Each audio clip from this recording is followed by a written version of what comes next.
بسم اللہ الرحمن الرحیم۔ سامعین محترم السلام علیکم۔ اگر آپ نے ہمارا چینل ابھی تک سبسکرائب نہیں کیا تو ہمارے چینل کو سبسکرائب کیجئے اور بیل آئیکن کا بٹن دبائیے۔ سامعین محترم، حضرت سلیمان فارسی رضی اللہ تعالی عنہ ہمارے رسول صلی اللہ علیہ وسلم کے نہایت پیارے ساتھی تھے۔ حضور ان کو اپنے گھر کا آدمی فرمایا کرتے تھے۔ وہ دین کے بہت بڑے عالم، بہت عبادت گزار اور نہایت پرہیزگار تھے۔ ان کو دنیاوی شان و شوکت سے کوئی دلچسپی نہیں تھی۔ نہایت معمولی لباس پہنتے تھے اور نہایت سادہ کھانا کھاتے تھے۔ دوسرے تمام صحابہ ان کی بہت عزت اور قدر کرتے تھے۔ حضرت عمر فاروق رضی اللہ تعالی عنہ خلافت کے زمانے میں ایران کا مرکز مدائن فتح ہوا تو امیر المومنین نے انہیں مدائن کا گورنر مقرر کر دیا اور تقریباً 5000 درہم ان کی تنخواہ مقرر کی۔ گورنر بن کر بھی ان کی سادگی میں کوئی فرق نہ آیا۔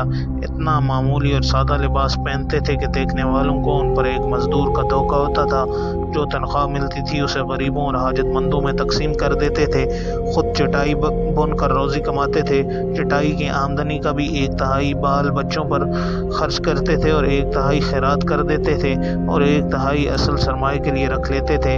خطبہ دیتے تو ایک معمولی عبا پہن کر، کہیں جاتے تو بغیر زین کے ایک معمولی گدھے پر سوار ہو کر اور ایک تنگ اور چھوٹی سی قمیض پہن کر۔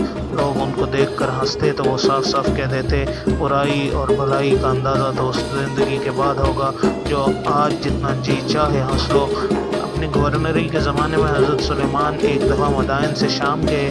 اس وقت اتنا معمولی لباس پہن رکھا تھا کہ ان کو دیکھنے والا کوئی شخص یہ خیال بھی نہیں کر سکتا تھا کہ وہ ایک صوبے کے گورنر ہیں۔ ان کو جاننے والے ایک شخص نے پوچھا کہ آپ نے اپنا یہ کیا حال بنا رکھا ہے؟ انہوں نے فرمایا، آرام اور سکھ تو صرف آخرت کے لیے ہے۔ ایک دفعہ کوئی شخص ان کے گھر گیا، دیکھا تو ان کے اہل و عیال گھر میں نہیں ہیں اور وہ خود بیٹھے آٹا گوندھ رہے ہیں۔ پوچھا، آپ کا خادم کہاں ہے؟ فرمایا، کسی کام سے بھیجا ہے، مجھے یہ مناسب معلوم نہیں ہوتا کہ اس پر 2 کاموں کا بوجھ ڈالوں۔ ایک دن مدائن کے بازار میں پیدل جا رہے تھے۔ ایک ناواقف شخص نے انہیں مزدور سمجھ کر اپنا بھاری سامان اٹھانے کے لیے کہا۔ حضرت سلیمان سامان اٹھا کر اس کے پیچھے پیچھے چل دیے۔ رستے میں ان کو جاننے والے لوگوں نے دیکھا تو کہا، اے ہمارے امیر، اے رسول اللہ صلی اللہ علیہ وسلم کے صحابی، آپ نے یہ سامان کیوں اٹھا رکھا ہے؟ لائیے ہم اسے پہنچا دیں۔